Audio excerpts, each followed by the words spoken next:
What's up, Sooner Nation? Welcome to the SI Sooners podcast. Can you believe it is already episode 4?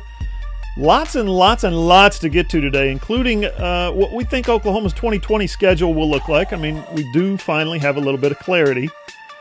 We're going to get into some major injury news, and we'll, of course, dive into recruiting. Can't wait to do that. We all know recruiting is the lifeblood of college football. Well, it's the lifeblood of college football podcast too, Parker. Yeah, that's right, John, and there's plenty to talk about with, of course, Oklahoma picking up another commitment this past week, and there was a little bit of controversy over how Saturday played out, and we'll get to that more in detail, but definitely some juicy storylines to touch on this week on the SI Sooners podcast. Absolutely. I'm John Hoover, publisher at SI Sooners, allsooners.com. He's Parker Thune. He's the deputy editor. You're going to find brand new content at allsooners.com literally every day, every single day. New stories, new videos. We got lists. We got, countdowns. We got Sooner videos, photos. We got lots of stuff. And now we got this, the SI Sooners podcast, which we're all fired up about. It's available on iTunes, Spotify, I think Stitcher, basically all the platforms. You know where you get your podcasts. We're there. We had a little problem with Google. Google is something else. Google's on another planet, so it might be a little while longer before we get onto Google. But you know what? You can always just go to our website, allsooners.com. We call it SI Sooners, but the URL you need to check out is allsooners.com. The latest podcast will be embedded right there on the front page in a handy-dandy player. Easy to use. Just click play. Simple as that. Or if you're lucky enough to be watching on YouTube and you guys know who you are, well, hello, hey, how are you? Thanks for that. Nice to see you. You guys know I appreciate all of y'all. So if you want to watch the podcast on YouTube, just get down with YouTube. Search John Hoover Media, whatever it is. Both channels are on there. Parker's in Norman, so we got to kind of cut him in, like right here, wherever it is. We got to kind of cut Parker in. But you can sit, if you watch the video, you can sit right here next to me in my cluttered, crapped up mess of an office, my studio, whatever you want to call it. And you get to see all the wonderful crap that I have not thrown away over the years. Okay, Parker, let's get to the big news of the day. Last night, the Big 12 presidents met in an undisclosed location. Okay, they actually met via video conferencing, which is what everybody does these days. They decided the league would be basically following what the other conferences did, which is play conference-only games, reduce the number of non-conference games. They followed the ACC model, which is conference games. The ACC has 10, the Big 12 has 9. The ACC is going to play one non-conference game. The Big 12 also going to play one non-conference game, Parker. Yeah, John, and I thought the article that you wrote just a few days ago was interesting because, as you mentioned, 10 teams in the Big 12. That equates to 9 conference matchups for each team. And you mentioned that the Big 12 should consider bringing in BYU as an 11th team to just go ahead and go with a 10-game conference schedule for each team, 11 teams across the conference, and essentially absorb them as a member for the 2020 season just because of everything that's gone on and how things have shaken out the way that they have.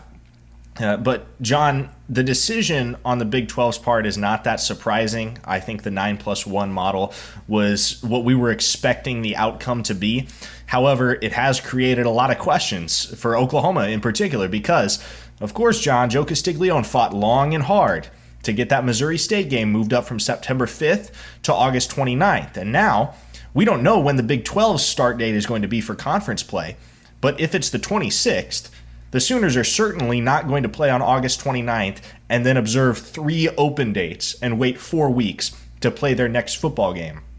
And I touched on it yesterday in one of my pieces over on SI Sooners, allsooners.com, the fact that Missouri State has an open date on September 5th because of the fact that their previously scheduled game with Oklahoma got moved up to August 29th. That September 5th date is still open for Missouri State. However, Oklahoma wants to keep just 2 weeks in between their first game, their non-conference game, and the start of conference play. So if the Big 12 decides to start on September 26th, Oklahoma's looking at September 12th as the date of their first non-conference game. Now that takes Missouri State out of the picture because they're scheduled to play Montana that day. So at that point, Oklahoma has to look elsewhere for a non-conference opponent, and the pickings are going to be kind of slim. And, I touched on some options for the Sooners as far as a non-conference opponent to pursue, John. But I think Oklahoma has to be hoping that the Big 12 start date is September 19th so that they can move that game with Missouri State back to the 5th, have an open date on the 12th, and go right into Big 12 play on the 19th. Yeah, you don't want 3 open dates after playing Missouri State and then a bunch of Big 12 games right in a row. That's hardly an ideal schedule. I will counter what you said regarding September 12th. I think if Missouri State gets backed up to September 12th, if Oklahoma tells them, hey, we got 600,000 simoleons right here for you, if you will play this game on September 12th, they'll call right away. They will call Montana and say, yo, Grizz fam, we ain't doing this. We're going to have to push it back a year or push it up a week or push it back a week or something. I don't think Missouri State is going to capitulate to what Montana wants to do when Oklahoma's dangling that much cash in front of them. From Oklahoma's perspective, this Big 12 thing, we could go through each team. We could go through, and I think I read in the Tulsa World where BYU, thanks for the compliment, by the way, you would not believe the amount of traffic that my column supposing that BYU was the best option for the Big 12. Man, I've done media interview after media interview, TV, radio, all kinds of stuff. The BYU Nation, as I call them, Coug Nation maybe, they love that stuff. And, I mean, they've made me kind of an honorary member for that. So it's been crazy the amount of attention that thing has gotten. I did not ever think that would happen because it just makes too much sense. There might be a little bit of something standing in the way in terms of, I don't know the delicate way to say this, but when your school is backed by the Mormon Church, for instance, there might be some controversy about, the Baptists down in Waco don't want to play against the Mormons out in Provo kind of thing. There might be some butting of heads and there might be some tensions there. That's all stupid. We're talking about football here. We're talking about football. Make it happen. This would have been, like I said, it would have been a no-brainer, would have been the easiest solution. BYU's independent. They've got 5 games already wiped off their schedule. They could call those other Group of 5 and FCS teams and say, hey, let's do this next year. We're joining the Big 12 this year, and we're going to get a bunch of money for it. Alas, my dream matchup did not come true, but we heard that, like I said in the Tulsa World, that BYU was kind of a standby partner, potentially, for Oklahoma State. I was told yesterday by some people at TU, the University of Tulsa, that that game is going to happen. So that will be Oklahoma State's one non-conference game, is hosting TU, the usual date, the expected date. What is that, the 12th, I think it was scheduled for. So that's going to happen. And like I said, we could go through each Big 12 team and say, is Texas going to play UTEP or are they going to play South Florida in their non-conference? We could do that. I don't want to do that. I want to stick with Oklahoma here. We know the Army game is officially off. Joe Castiglione had to call Mike Buddy, his counterpart at Army, and say, sorry, Mike, the Big 12 is making us play one non-conference home game this year. So the game, the guys that has been on the schedule since 2009 has been on the schedule. The ink has been dry on this contract since 2009. Parker, how old were you in 2009? I was, 10 years old at that time, John? So I was too young at that point to remember that contract getting processed at all. I was still a young man when this contract was signed, Parker, the OU at Army game, and I have been so looking forward to a trip to New York City to watch Oklahoma football play a game. I'm so disappointed. But the fact of the matter is this is an historic game. That is an historic venue, Michie Stadium there at West Point. Sooner fans, Sooner Nation is going to literally, I've done this before in a lot of the games that I've covered, road games. You're going to need a couple of days. You're going to need a couple of days to go and soak it all in, soak in the atmosphere. So this is a game that really demands that fans be there and media be there, and it's covered as, you know, pomp and circumstance and all the stuff that goes into Army hosting a college football game against a big name opponent like Oklahoma. This game needs to be that. So I hate that it's been 11 years, and 2009 was when it was signed, and we still can't play this game. But I do like that we're going to, at some point in the near future, hopefully, get this game played with everything that goes around it. Yeah, John, I agree. You know, the West Point trip was one that I really, really looked forward to for a long time. I knew it was on the schedule for years and years. Obviously, like I said, I was far too young back in 2009 to even process what was going on with Oklahoma and Army scheduling that home-and-home series.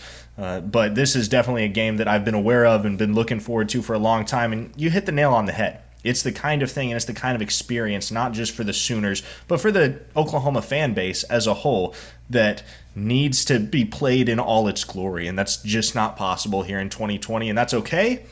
You know, it's unfortunate that that's the way it played out. But make no mistake, Oklahoma and Army will get a make-up date in order, and we'll be headed to West Point sometime in the not-too-distant future. Yeah, a couple quotes from Joe Castiglione. Joe C. said the new schedule is being finalized. Okay, he said the staff, his athletic department staff, has prepared for a number of different scenarios, and he also said OU will be ready when the season begins. We don't know when the season's going to begin. That's the unanswered question at this point. So the Army game is canceled, indefinitely postponed, maybe would be a better way to say it. But up next on the Sooners podcast, we got some really lousy news. Hey, are you a business owner looking to get your product out there to the masses? Let's say you run a hotel in Norman, or a car dealership in Oklahoma City, or a restaurant in Edmond, or maybe you're a small online business who creates and sells OU merchandise, and you just want Sooner Nation to come sample your wares. Well, then consider advertising in this space right here on the SI Sooners podcast. SI Sooners reaches thousands of readers, viewers, and listeners literally every day, and the SI Sooners podcast is the ideal place to find your next customer. To advertise, send an email to allsoonersi@gmail.com or DM us on Twitter at @all_Sooners. Let's do some social media. Best way to keep up with everything Parker and I do is just bookmark SI Sooners, allsooners.com. It's literally the easiest way. And then just go there about 10 times a day. Check back on us throughout the day. That's my recommendation to you. The second best way is Twitter, where we post all the links to all the stuff that we do, that we post on our website. Parker is at Parker Thune, P-A-R-K-E. Let me try that again. P-A-R-K-E-R-T-H-U-N-E, Parker Thune, and I'm at John E. Hoover. Follow All Sooners on Twitter at all_Sooners. Parker's also on Instagram, Parker Thune on Instagram, and you can find me on Facebook, John E. Hoover Media. Or, like I said before, just get on YouTube, enjoy the video version. I got a lot of people over there that enjoy this. It's on YouTube. The channel is John Hoover Media. I'd love it if you guys subscribed there. It's all free, of course. It's YouTube. If you haven't been there, get over there and do it. It's fun. I think I've said in the past that the subscribers have actually tripled in the past year. Yeah, that shows why I really struggled to pass math. It's actually quadrupled in the past year. When we started the football season last year, September 1st, I had 1,000 subscribers. Going into August this year, 11 months, 4,000 subscribers, well over 4,000. So yeah, it's quadrupled. I'm an idiot. I can't do math. It's incredible. Thank you guys on YouTube for that. Okay, Parker, the worst news of the week regarding OU football is easily the knee injury to Caleb Kelly. Man, this just sucks. Fifth-year senior missed all but 4 games last year because of a knee injury last spring. Came back, worked hard, got on the field, worked his way back in the lineup, was a player at the end of games. He didn't start, but he was on the field at the end of games late in the season last year. He was going to start this year, and he was probably going to be in line for some postseason accolades, and then what happens? 2 or 3 practices in, he busts up his knee. Parker, do you know if it's the same knee? Sooner Scoop was the first to report this. It's just heartbreaking, but do you know if it's the same exact knee? I don't, John. And, when you're talking about repeated knee injuries, it doesn't really make it better one way or another, whether it's the other knee or the same knee, because, either way, there's a lot of damage that's associated with that. And obviously, we watched Rodney Anderson go through something very similar not too long ago, but it really, really hurts to see this happen to a guy that's as good a guy off the field as Caleb Kelly is. And you talked about it, John. He's waited and waited and waited for his chance to be the guy at the heart of the Sooner defense since 2016. This is his 5th year on campus, and this was the year after he battled injuries last year and struggled with injuries. This was supposed to be the year that it all came together for Caleb Kelly, and he lived up to that 5-star billing that he brought from California to Oklahoma, and he became the force that everyone has expected him to be ever since he arrived on campus. And lo and behold, he's down again. We don't know the severity at this point.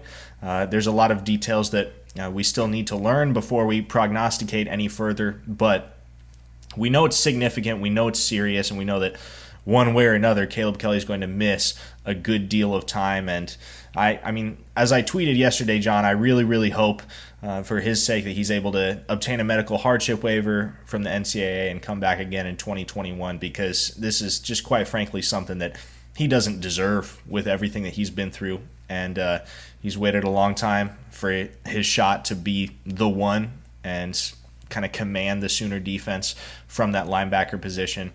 And if it's not going to happen in 2020, I think you and I and plenty of Sooner fans across the nation would love to see it happen for Caleb Kelly in 2021.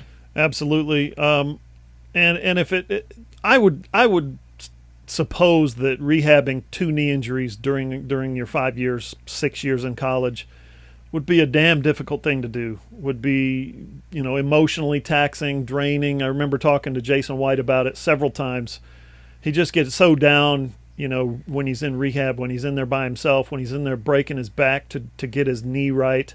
And his teammates are out there practicing, or they're out there playing, or whatever it is, going through workouts. And he's by himself. He's in the rehab room or the rehab facility or the athletic training room, and he's, putting in all that work. I can just imagine what a toll that takes on a guy's mental makeup and his emotional makeup, and certainly his physical makeup as well. But if he chooses not to do that, if he chooses to, say, no, 5 years was enough for me at OU and move on with his life, what the really hard part is for him is that if you go to SI Sooners, allsooners.com, you'll see a post in the community board by Rob Rang, R-A-N-G, Rob Rang. He posted a story, an evaluation of Caleb Kelly and what this injury means to his NFL future. Rob has done NFL Draft Scout. I don't know if you guys have seen that, but it's a very accurate, very reliable evaluation and projection of what guys are going to do in the draft. The whole thing is, Rob was predicting that he would be a high round draft pick after this year. And so this probably takes that out of the equation.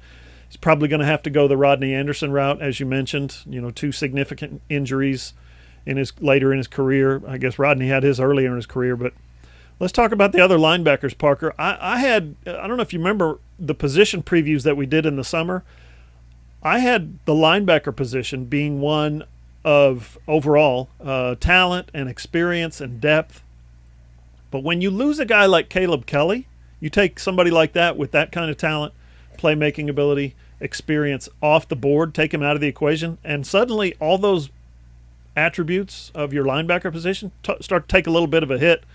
I think it's a big opportunity for Brian Asamoah, who, if you go back to last year, the coaches just raved about all year last year. But it's also a potential opportunity for forgotten name, Robert Barnes. Remember, he was a starter in the Orange Bowl, the Orange Bowl year when they lost to Alabama, started at safety, moved to outside linebacker this past spring, didn't get a chance to develop there this past spring, might have made a move on the depth chart, you never know, but he could find himself back in the mix.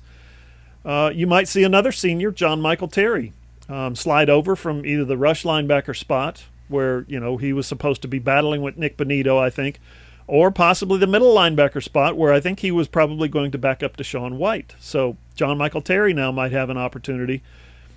I don't think any of those positions had been settled quite this early into practice. I think different guys were going to get a different look at different positions. Another guy I'm interested to see, Parker, blossom at the linebacker position is Joseph Wette.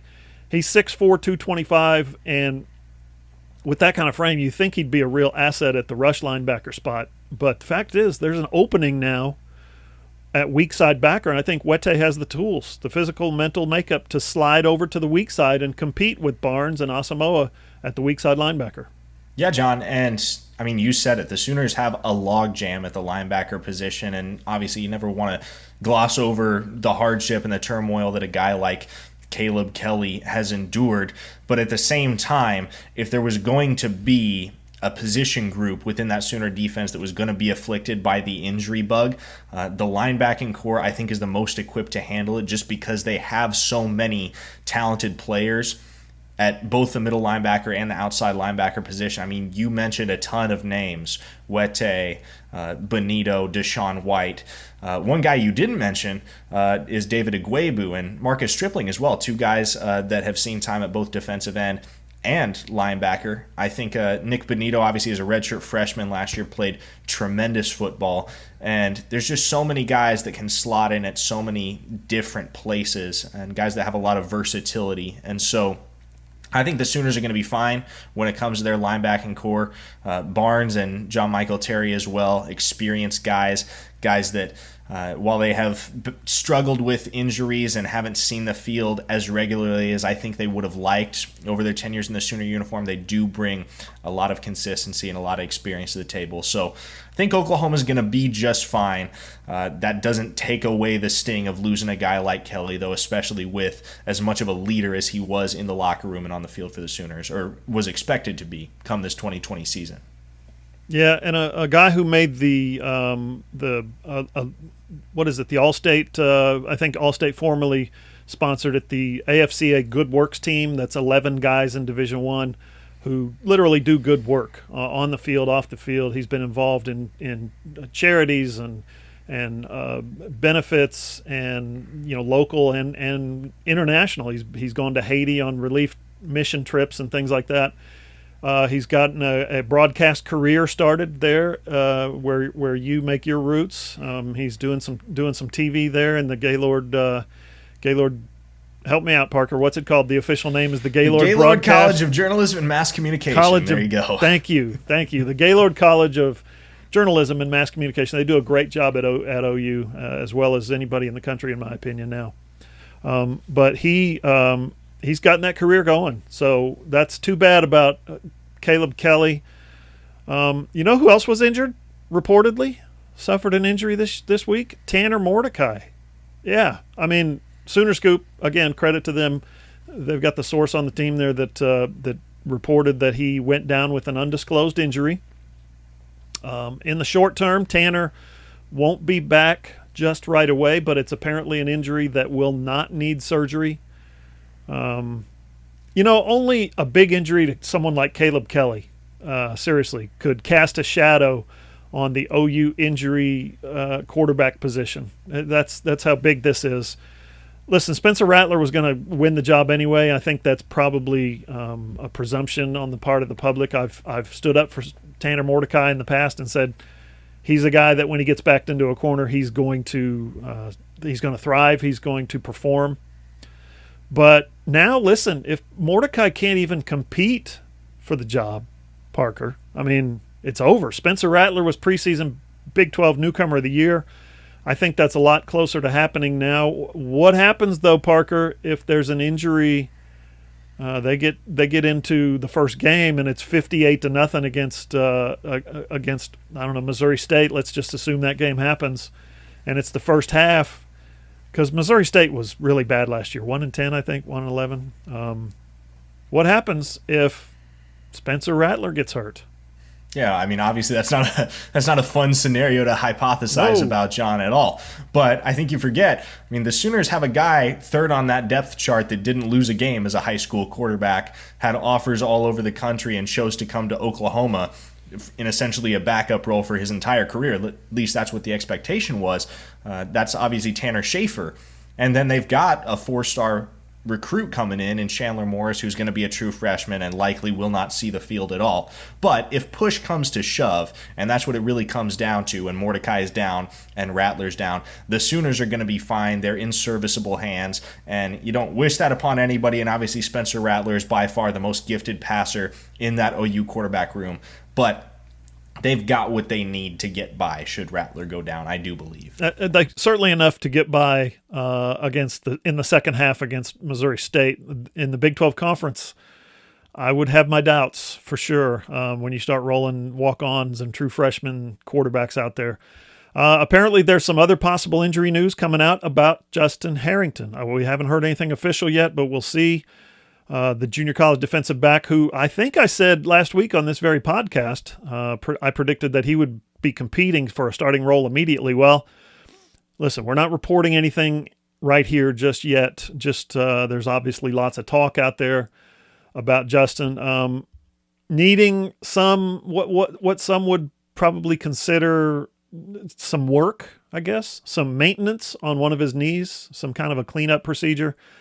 That has been out there for a few days now. There's been some unsubstantiated reports about it. So anyway, Parker, we're going to have to wait and see on that one. Okay, guys, so that's 2 segments and 2 bits of really bad news. Up next on the SI Sooners podcast, some good news. Hey there, loyal listeners. Parker Thune here with SI Sooners. Are you a business owner looking to get your product out there to the masses?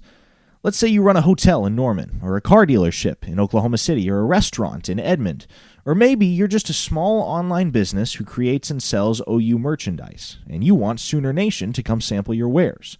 Consider advertising in this space right here on the SI Sooners podcast. SI Sooners reaches thousands of readers, viewers, and listeners literally every day, and the SI Sooners podcast is the ideal place to find your next customer.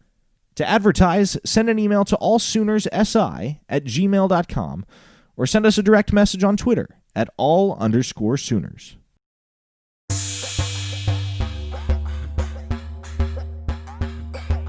And down the stretch we come of the SI Sooners podcast. Parker covers about 95% of the recruiting news at SI Sooners.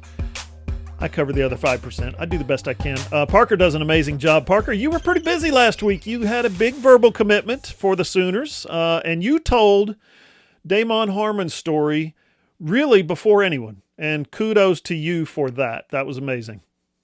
Yeah, well, I appreciate that, and it was a fun story to do. Obviously, Damon and his teammate Kelvin Gilliam, the 4-star defensive end, whom the Sooners are also after, as we've documented extensively. But, I mean, those two are real stand-up guys, 2 of the easiest guys to talk to that you will ever encounter among any recruiting cycle. It's pretty unbelievable when you hear them talk and then you realize these guys are high school seniors to be. They're just so well-spoken, so composed, so literate, so mature in the way that they go about their interactions with me and other members of the media. But it was a ton of fun to just get to dive into Damon's journey because it's a really, really fun story. And Kelvin factors very prominently into all of it. And I don't want to get into too much detail about it. If you want to read the story, it's up on allsooners.com. It really, really gained a lot of traction over the weekend. But it's a really cool story of how Harmon, through Gilliam's influence and just some lucky bounces along the way, was able to go from almost quitting football to having a myriad of Power 5 offers at his disposal and eventually landing at a national powerhouse in Oklahoma. Now, there was one little entry, one little snippet out of that story, Parker, that I want to explore a little bit without giving too much away. A friend of Damon Harmon's passed away. And when the very next time that Damon saw Lincoln Riley via video, he was wearing that fallen friend's, not necessarily jersey, but jersey number, and Lincoln expressed, "Hey, I've got your back. This is one way I show that I support you."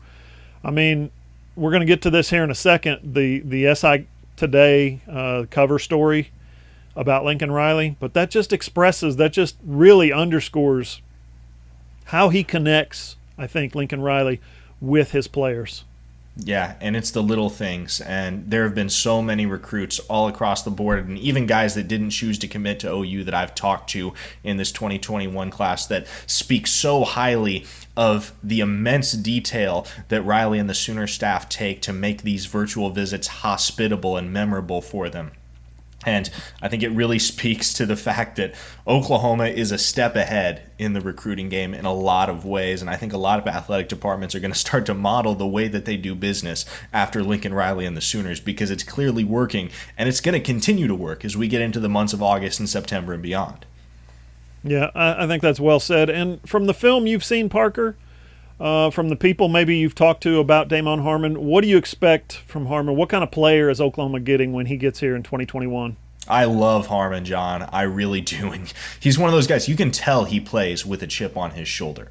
And he doesn't have outstanding size. He is 6'1", 178, which is above average for a defensive back. But when you look at the other guys that Alex Grinch has recruited, guys like Latrell McCutcheon and Jordan Mukes, Bryson Washington and Justin Harrington, those types of guys, Harmon doesn't necessarily have the same size, but he just has such a motor and a nose for the football. He's a ball hawk. He's a fearless tackler. And he's a guy that I really do believe, John, it's very difficult to come to a program like Oklahoma and compete for playing time as a true freshman. But I think Harmon really has that capability. I think it's very telling that if you go and look at the SI All-American rankings that were released last month in the top 1,000, you'll see Damon Harmon within that top 1,000. The other guy that the Sooners didn't land on Saturday, that they actually chose to retract their offer to, Kendall Daniels, not listed among the SI top 1,000. And so I think John Garcia and our SI All-American staff kind of zigged where others were zagging in their rankings a little bit in that capacity, but I think that's very indicative of just how underrated Harmon is. And I think he's poised for a big senior season at Highland Springs, and obviously that kind of depends on how this whole COVID-19 pandemic shakes out and affects that scheduling. But he's a guy that's going to make some noise in his senior season, and trust me, once signing day rolls around, and once he gets senior season tape, I think people are going to begin to realize that they overlooked Damon Harmon on the recruiting trail for a lot longer than they should have.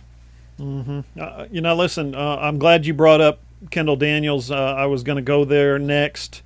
The recruiting news wasn't all good. They lost the number one player in the state of Oklahoma. Now, there's a couple ways to look at this, Parker.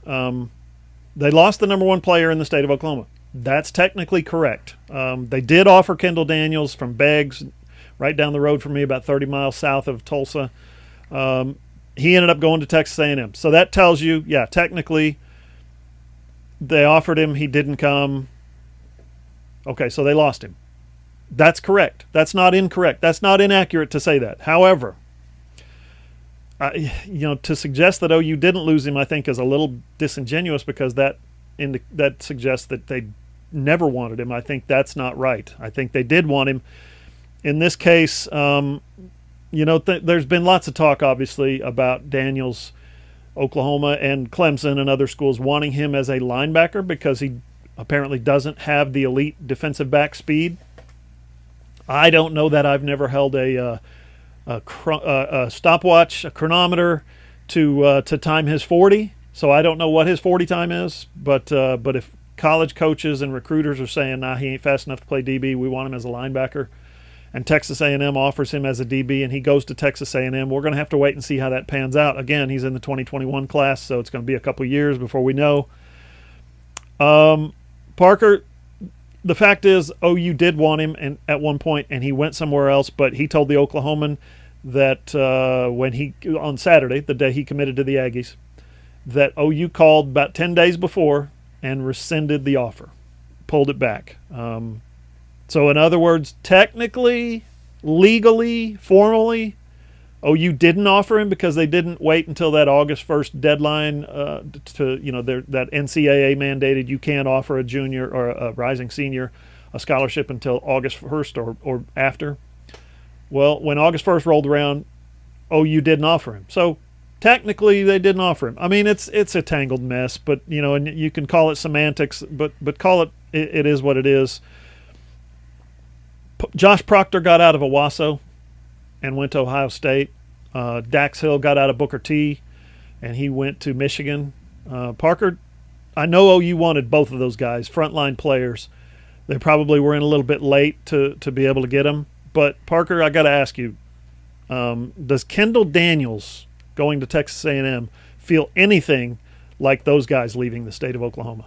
Well, it certainly does because, John, as we've mentioned, Oklahoma makes a priority of clearing out the premier in-state talent. But I think a lot of what you said rings true. And when it comes down to it, if Kendall Daniels was set on playing defensive back and didn't want to open up to the possibility of playing linebacker, it really didn't make sense for Oklahoma to bring him in. Because when you look at the logjam that they've already created, quite intentionally, in the defensive backfield, 4 defensive back recruits in 2020, 4 more in 2021, and a couple big decisions on the way, so there could be more in that 2021 class.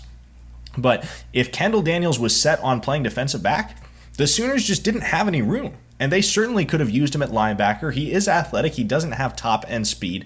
But as kind of that safety linebacker hybrid type of player, I think Kendall Daniels could have found a niche at Oklahoma.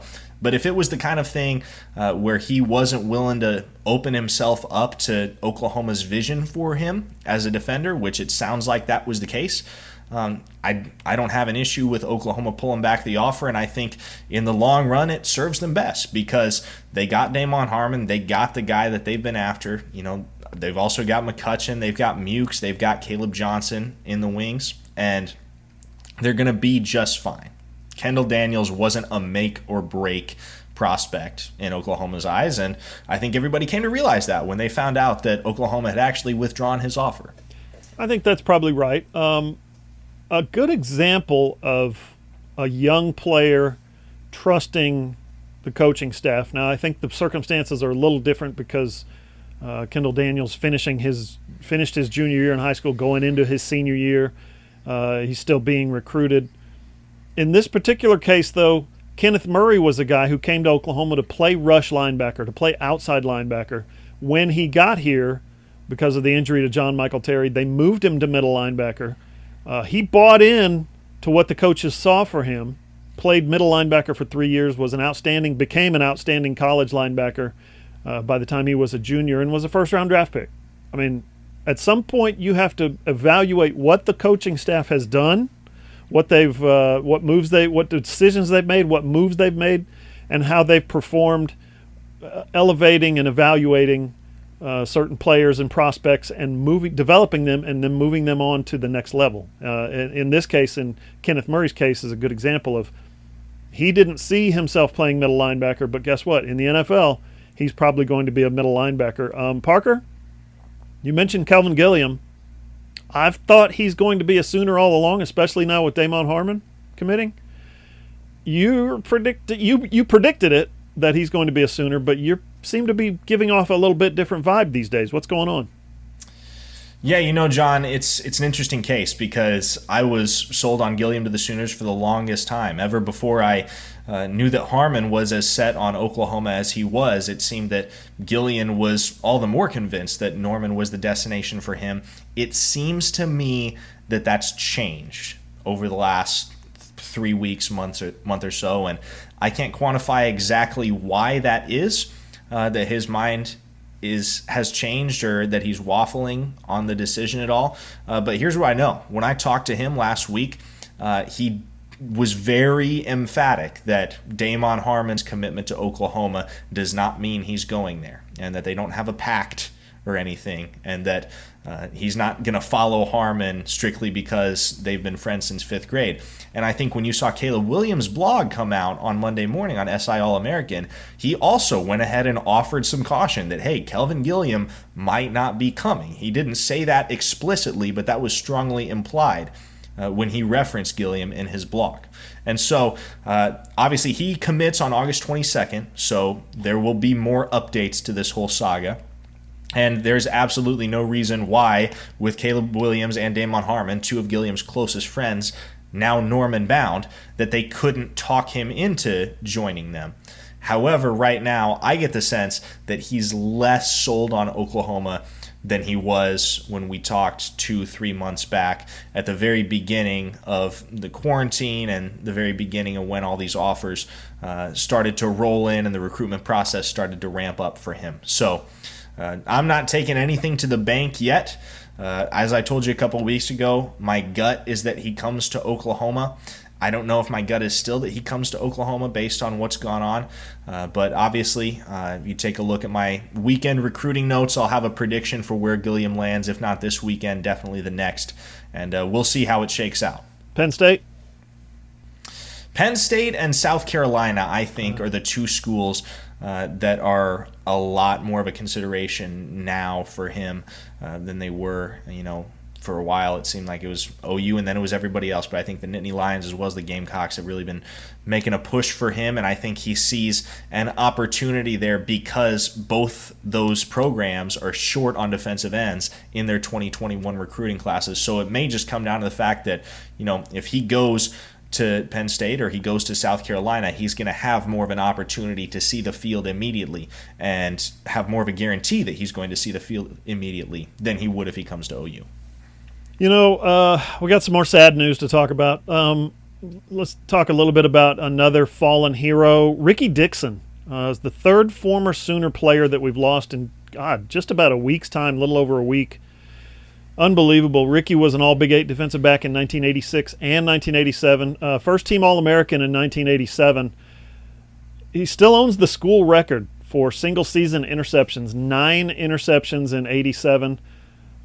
He's second all-time in school history to Darrell Royal with 17 career picks. Think about that. Think about a DB right now on this team who could have 17 career interceptions. And they're throwing the ball about 500% more than they used to. So, wow. Two of his career interceptions were pick sixes. So the guy was he was unbelievable. First-round pick of the Cincinnati Bengals in '88. Played with the Bengals for 5 years, 1 year with the, I believe, L.A. Raiders, not the Oakland Raiders. I think that was right, L.A. Raiders. Guy was a classic big hitter when you watch him play with the Bengals, who had tremendous ball skills. And when you talk about ALS and big hitters, it seems to be an unfortunate pairing.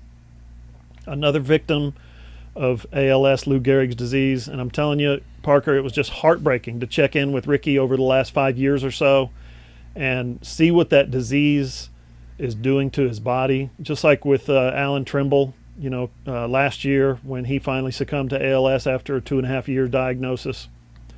It didn't touch Rickey's spirit. It didn't touch Alan Trimble's spirit for that matter, but just really, really hard to watch what it does to a man's body, what it does to a human being's body.